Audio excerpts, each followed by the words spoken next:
Yesterday, James revealed his lottery mock draft. We're going through part 2. It's picks 8 through 14 coming up on Locked On NBA Big Board.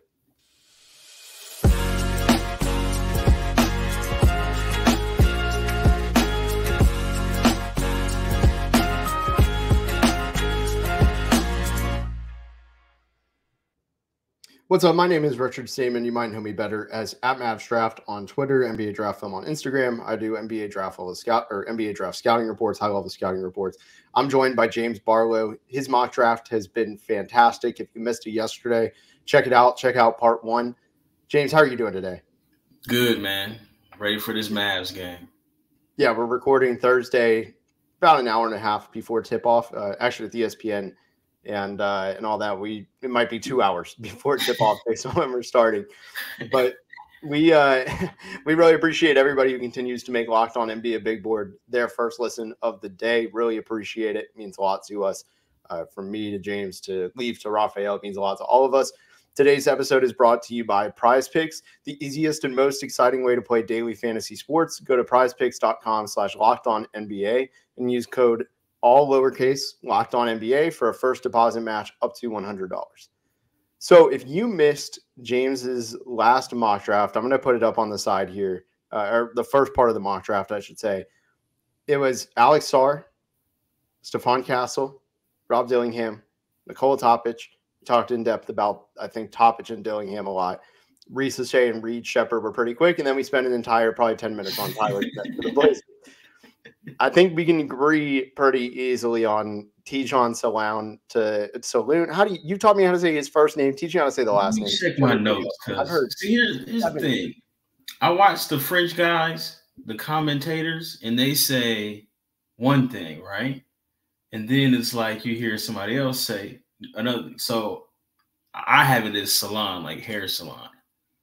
That is so much easier. We'll go with that. You heard it here first. It's Tijon. I apologize if I messed this up, but when I was watching your film, they said Tijon Salon. So I'm going to say we're going with that. All right. Just for convenience sake. I've heard about 4 different pronunciations.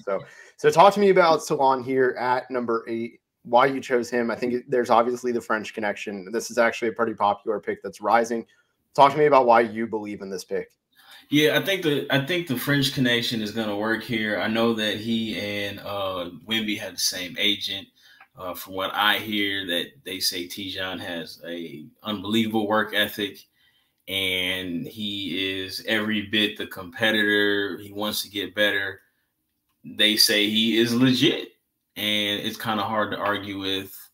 I guess you could say an agency that has such a successful track record. And he's played well in the playoffs too. And again, this is the kind of draft where you sit here and say, you know what, the young man has upside. Let's see what we can do here. And if it works, then it's going to be great because now you got 6'10" next to however tall Wemby is, 8'5", it seems like. And, I think Tijon has a lot of talent. I think he's still 2 years away at the minimum. But, a lot of these guys are 2 years away. And I guess if he can be a starter, a very good contributor in 2 years, and then that lines up with Wemby's timeline, then it could be scary. I still like Topic at 4. Maybe these two switch spots because people are afraid of Topic's injury. Let me ask you a question real quick, Rich. What do you take into account his wingspan? Does it matter to you since he is playing at point guard, or how are you? Yeah. I don't care. There's some guys where it's like, okay, this is a big swing. I don't know. I feel like with his versatility, like with his foot speed and everything and just how he plays, I don't think it matters that much. It still matters, but not that much. And also, I don't know. His defense is still such a work in progress. There's so many other things that are it's just the forefront for me, where it's like he's got to make sure he knows how to play defense on ball. It's pretty rough. He turns his back to the ball a lot. It's extremely if there's a guy crossover right to the left, he's going to bite on that first move right and just be out of the play. He's got to work on that more than focus about how to overcome short wingspan. Yeah, and that's my thing about wingspan in general. If he can't figure those things out, it doesn't matter if he has a +4, +6, +8. I get wingspan and it's important, but It's not the end all be all. And like I said, even with him being like a point guard, even though he's a taller point guard, he's going to obviously guard 2s and 3s, but like his contribution is going to have to be mainly on the offense end for one, and then just go from there. But yeah, just back to Tijon. Like I said, he may get flipped to 4. I keep hearing that everybody loves him and his stock is really going up. So I wouldn't be surprised if he was 4 and Topic is 8, to be honest with you. Yeah. I think people are really like him. He's still really young. Let's see. I think he's still 18. Yeah, I think he's 18 as well. 2 months after the draft. I'm trying to find the wingspan. Draft Express put out some wingspans. I'm trying to see if he was one of them. I think here, let's see, because the international combine was going on as we've been recording all week. It doesn't look 7'2". 7'2" wingspan. So 6'10" with a 7'2", absolutely take it. Yeah, so I mean that's upside for a lot of teams. So obviously I like this for the Spurs. That combination next to Wemby is really strong. What about the Grizzlies with Donovan Clingan? This to me is a no-brainer if he falls this far. I don't see him falling this far personally, but if the board did play out this way, this is an A+ draft for Memphis. Yeah, this is a no-brainer. I wouldn't be surprised if they tried to. I don't know if they have the assets. If they tried to trade up to get him, if somebody else was like, I'm not too sure. But like, if he falls to number 9, you couldn't ask for a better day. You can close the laptop and go on about your business because like it's a perfect fit. I think they do need a 5. I like Triple J at the 5, but he just doesn't rebound enough for me. There, but he's an offensive nightmare at the 5 because he does handle the ball, and I think he takes less 3-pointers when he's playing the 5 because he has a mismatch basically every night off the dribble. But with Clingan, it's like you can almost replicate the success that they had with Steven Adams. Yep, I was just about to say Steven Adams is such an interesting player too because for them, he just played such an impactful role. Even without shooting, he was very low usage big, and he made everybody around him better. Donovan Clingan's going to do that at a younger age at a very similar level. The upside is extremely high with him. I don't even think there's a lot to say here. This is so obvious. The only question is, will he actually make it to 9? If, in your opinion, how high do you think he could go? I know you mentioned Washington. I saw something this week about Atlanta. That's smoke. But the fact that he's even considered it at all for number 1, I wouldn't do that.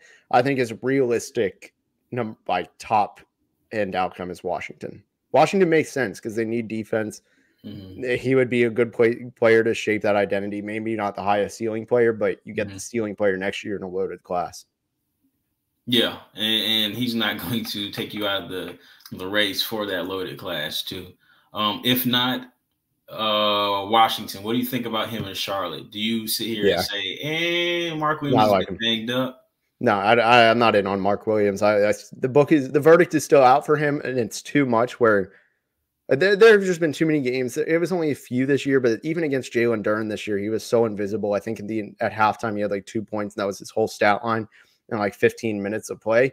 That's unacceptable, and that kind of stuff it's not common by any means, but it's not extremely rare, and that's what worries me. Mark Williams is intriguing. I don't feel like he's shown enough to be worth hanging on over Donovan Clingan at this point. Let me ask you one more question before we go to break.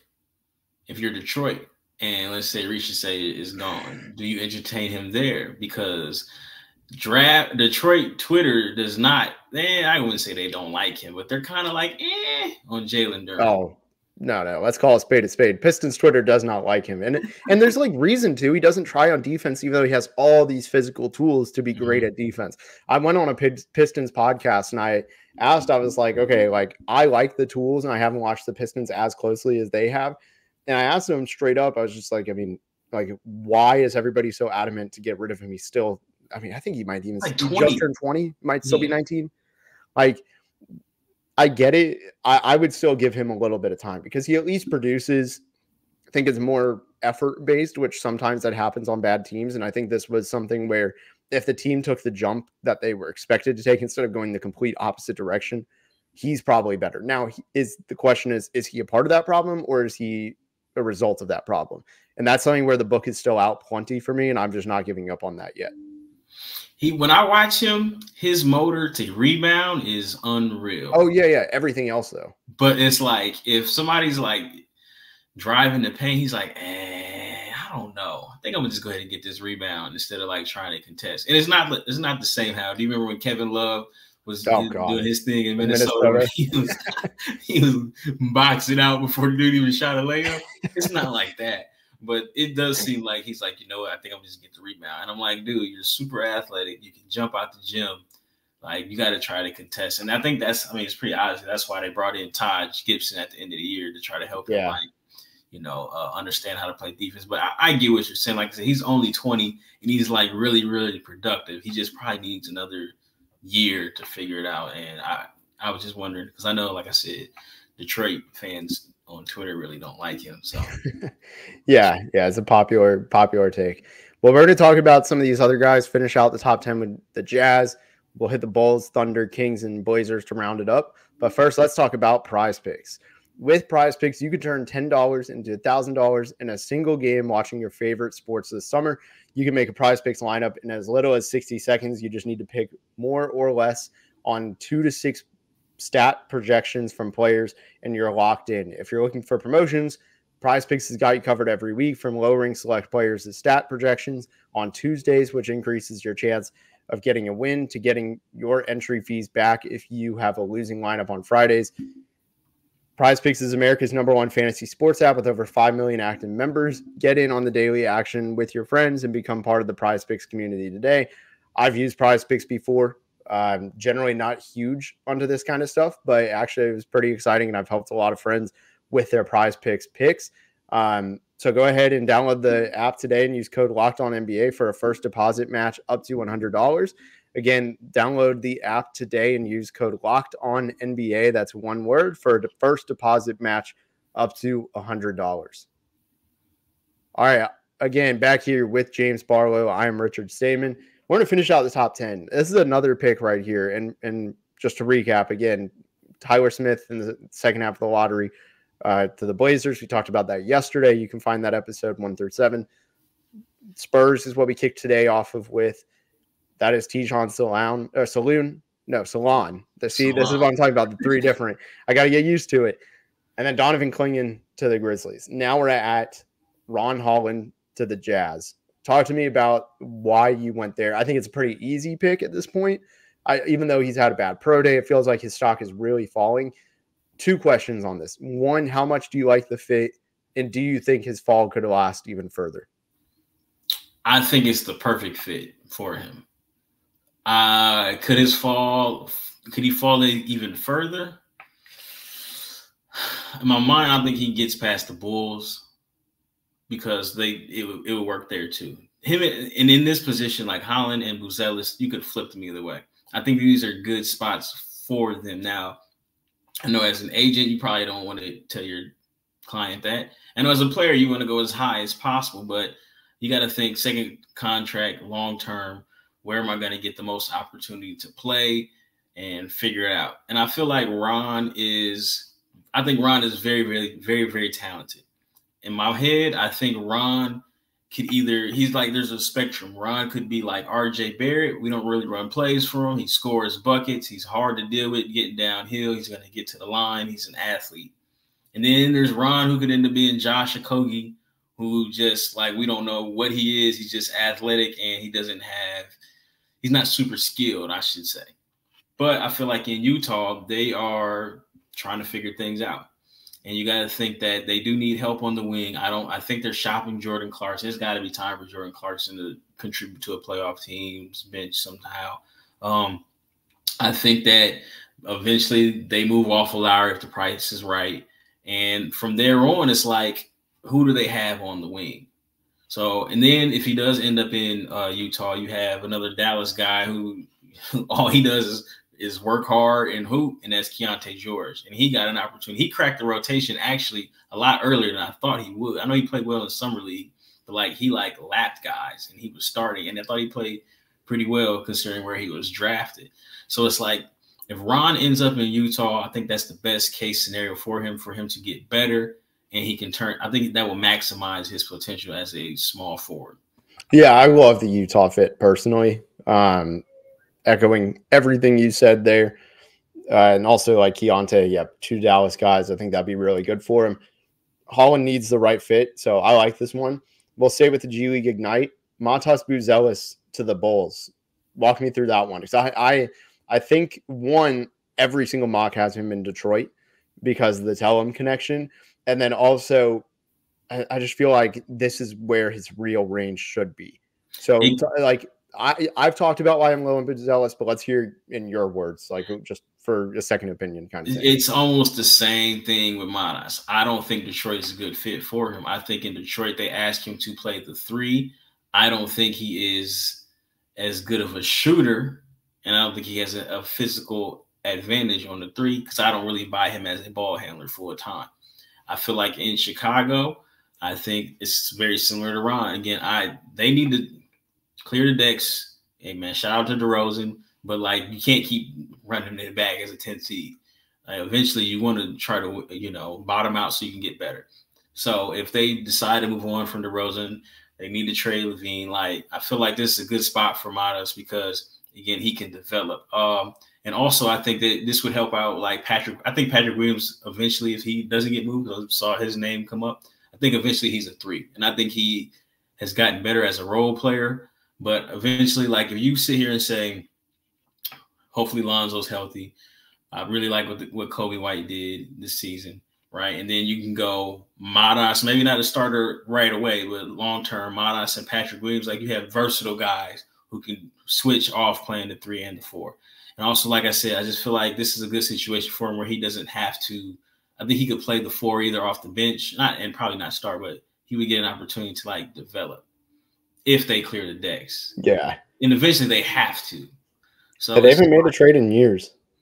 So they're such a man. I don't even want the Vucevic trade scarred them so badly, or should I say the Aminu trade scarred them so badly that I agree though that like this is a good landing spot. Like this in a bad draft, you have to land at the right spot. That is how bad drafts turn into good drafts. That's what happened in 2011. Almost every player that turned out really good in that draft went to the right spot. Some of the guys who never were going to be good in the NBA didn't matter, but the guys who needed that right spot. I mean, even Kawhi in San Antonio, that's a prime example. Like I don't think he was a lottery pick. He was 15th, but like that's an example. He went to the right spot. He developed better there than he could have anywhere else. Same thing could happen for Buzelis, even though are you lower on him as well? Yeah, I'm lower on him, man. I'm still trying to figure out like what he is. And was that you that I was talking to that said that like he shot good 1 year of his last like 3 or 4 years? Oh, that may not have been me. Maybe it was Leif.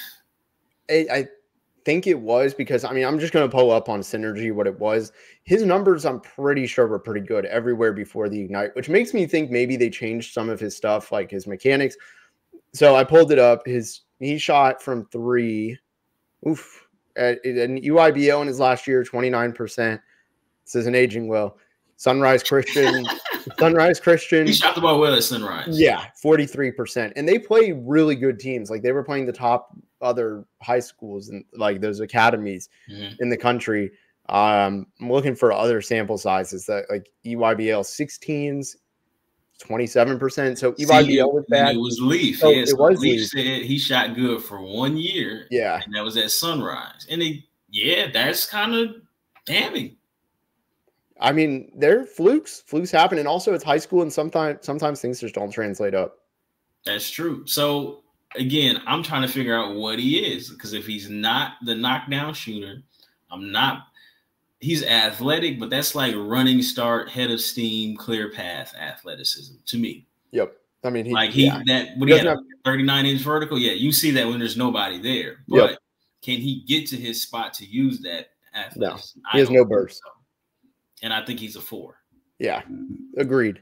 Well, let's talk about Jalen Tyson, Dalton Connect, and then the Blazers pick. I'm going to keep that a mystery for those not on YouTube. But first, a quick word from our sponsors. All right, we're back. Last segment. The pair of wings go 12-13 here. The Oklahoma City Thunder. I almost threw a curveball there. I feel like I just botched the at the podium. But I keep wanting to say Dalton Connect because that is part of my question. The Oklahoma City Thunder take Jalen Tyson. I love Jalen Tyson. I'm a huge fan, but how come him over Dalton Connect? Why can I not say that name today? He's younger than Dalton Connect. I think he is the scorer that Dalton Connect is. I think he's a better playmaker than Dalton Connect. And way better defender. And a way better defender. So, yeah, it's like the more I watch Jalen Tyson, the more it's like he should fly off. He should be a lottery pick. And I've seen his workout schedule. I don't know if it's been publicized, and I'm sorry, I don't really care. But like he's worked out for like lottery teams and back 10 teams, 20 through 30. And I'm like, his film is great. And like he's not I just feel like he does more than Dalton Connect. And he's 2 whole years younger. And if you sit here and say, all right, I want you to be, we'll drill it down. Everybody's not a superstar at the NBA. But hey, they say, look, I want you to be a spot up guy. I think he's going to shoot the ball just as well as Connect. But I also think that he has more off the dribble. And this is why I like him in the Thunder. They got beat off the glass, I want to say, games 5 and 6. That's when they got beat up. But like they need another person who can create off the dribble and who has size. And I feel like Jalen Tyson is the one for them right there. Yeah, I also have heard the lottery stuff. I know a team very close in this range has worked him out for a fact. So he's from Dallas. He's another guy from Dallas. We're not just the Dallas podcast. And James and I are both in Dallas, as is Rafael. Leif is the odd man out, not in Dallas. But I know Rafael was at a couple of the workouts and stuff that we saw Jalen Tyson at. Were you at any of those by any chance? No. Okay, so for background, a few things with Tyson. I'll give a quick sales pitch and then we'll move on to the Kings pick. But with Tyson, he was at 3 schools in 3 years. Just that's going to be a red flag. I don't think it's actually a real red flag. Like once you take a second of a look at it. Let me stop you real quick. Let me ask you a question.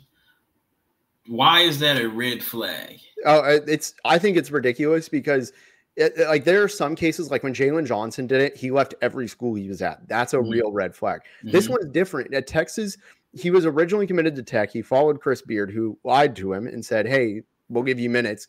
Lo and behold, he didn't get minutes. And he said, you know what, this is stupid. I wanted to be at Tech anyways. He goes to Tech, has a really good sophomore year. And then his coach is a racist to him. And then he goes to Cal where, they didn't win, but they were in year 1 of a rebuild. And he actually got to do what he was supposed to do the first 2 years of college. So how are you going to hold that against him? That's thing one. And then thing two, the reason I asked about the workout was I saw him at a couple. Shout out to his trainer, Brian Adams. He's a friend of the show. He was working him out. And I remember at the very end, I'm like, yo, who is this guy? Like, I didn't know any of the guys they were all rising freshmen in college.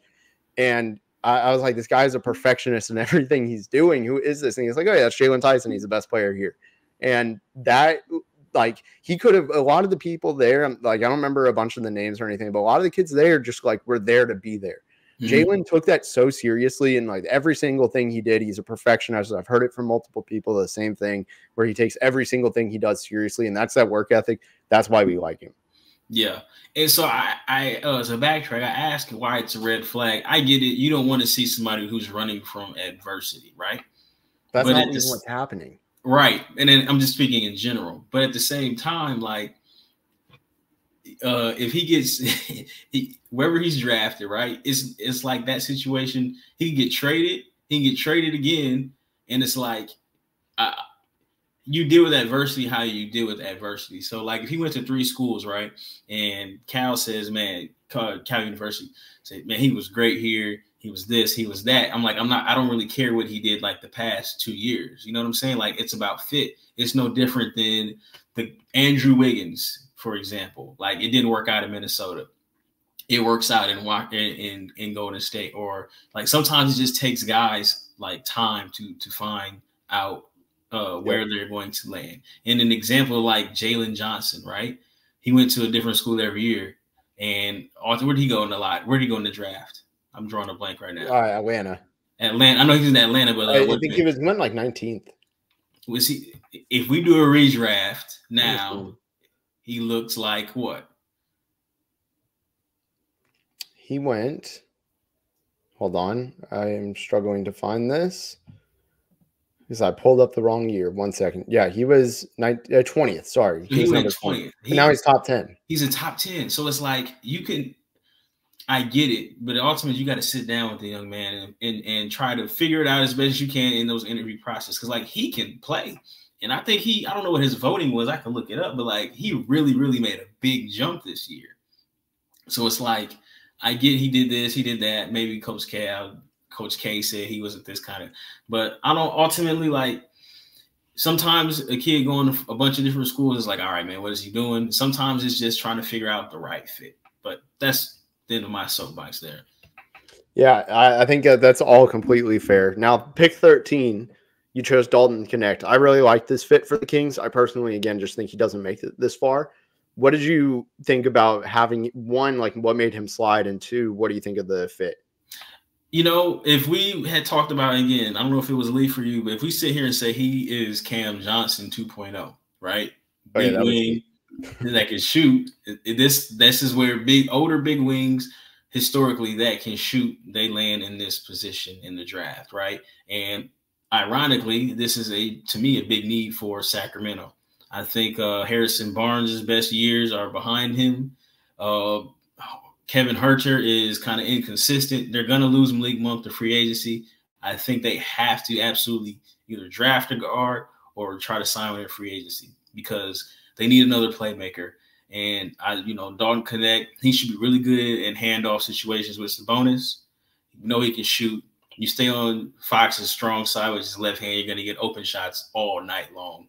And it's just like Keegan Murray is good. He got better, but he didn't make that jump as a ball handler that I think that they needed him to make. So I kind of feel like if Connect falls this far, it's a slam dunk. Shut the laptop. We don't have to work too hard for this pick right here.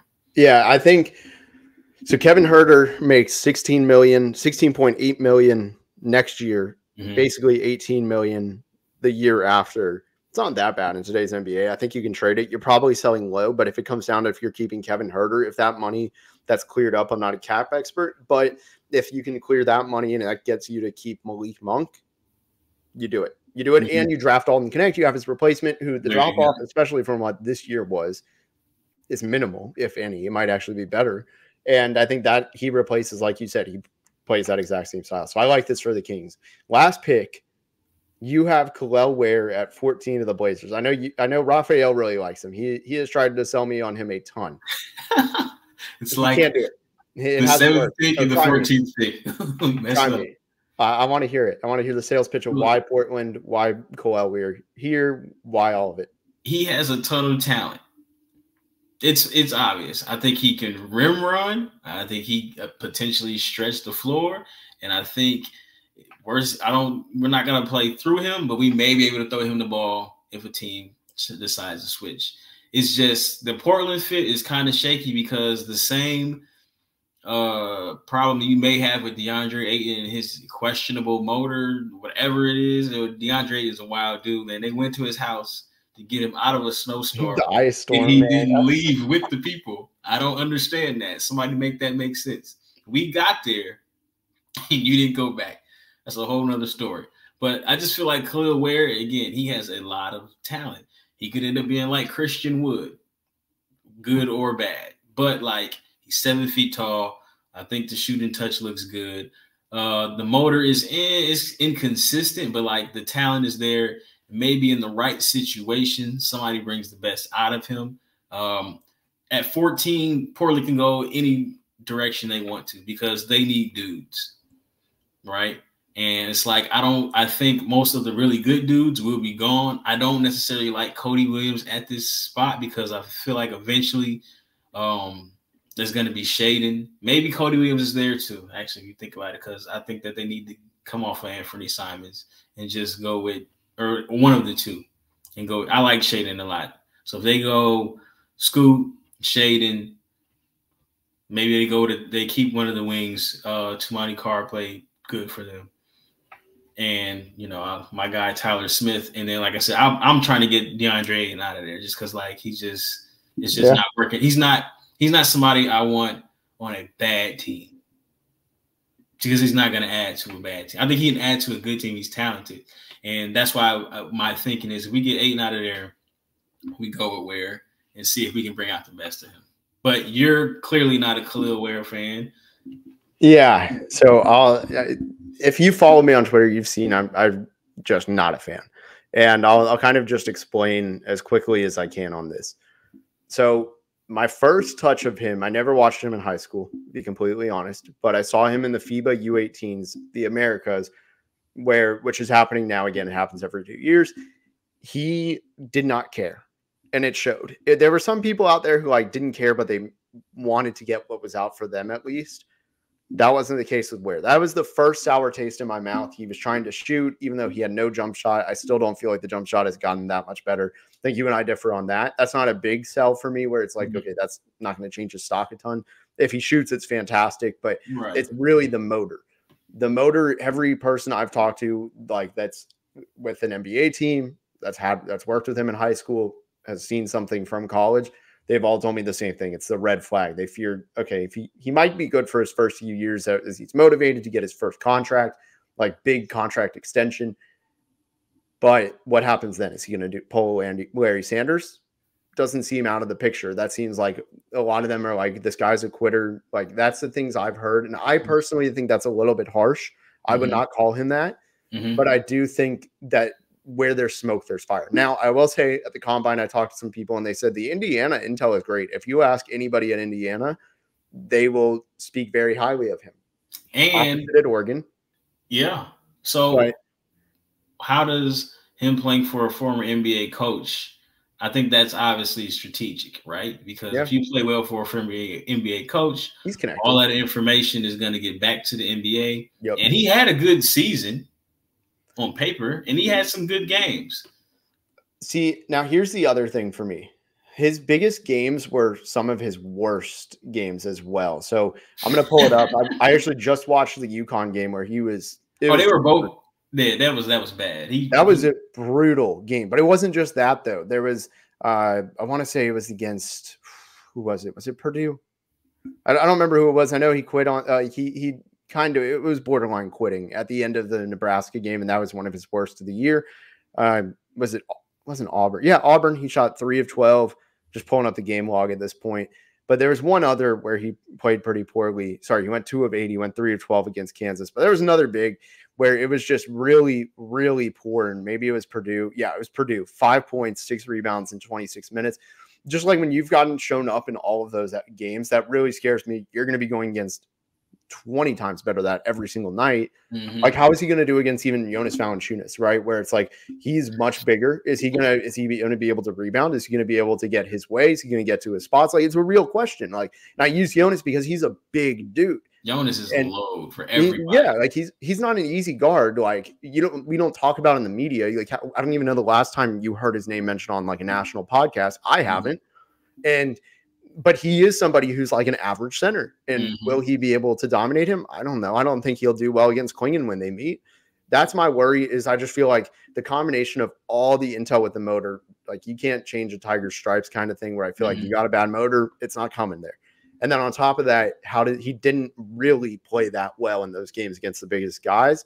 I'm out. I know it's really controversial. Like, I'm not trying to be like that. It's just from what I've heard, I'm just very out on him. That UConn game was disappointing, but I was equally disappointed. I know Klingon made some defensive plays that game, and obviously he's going to win that because that's what he hangs his hat on. But like, both of those dudes were just like not good that game to me. And it was like, okay, Klingon broke up a couple lives. I know he blocked, he changed, he did some Klingon stuff, but ultimately, like, I know me and my brother talked about that game, and it was like these big dudes just didn't have anything for each other offensively. So I'll say this: Ware's motor in that game was fine. Like, there was no issues there. I'll give him. I will give credit where it's due. The thing for me was I saw Klingon doing so much more on the defensive end that didn't like just simple rotations and always calling out, talking to his teammates, and that might just be how UConn kind of implemented it in their players, where it's like you have to talk at all times, which I think that matters. Maybe that was just a difference of philosophy on defense. But I do feel like the difference of who did more without any stats heavily favored Klingon, which is why Klingon, though, is also a top 5 prospect. And this is why I have Ware at 14. Last, real quick, before we go, I saw Kel'el Ware. He played against Cason Wallace in a high school game. It was Kel'el Ware and Nick Smith. They went to Little Rock.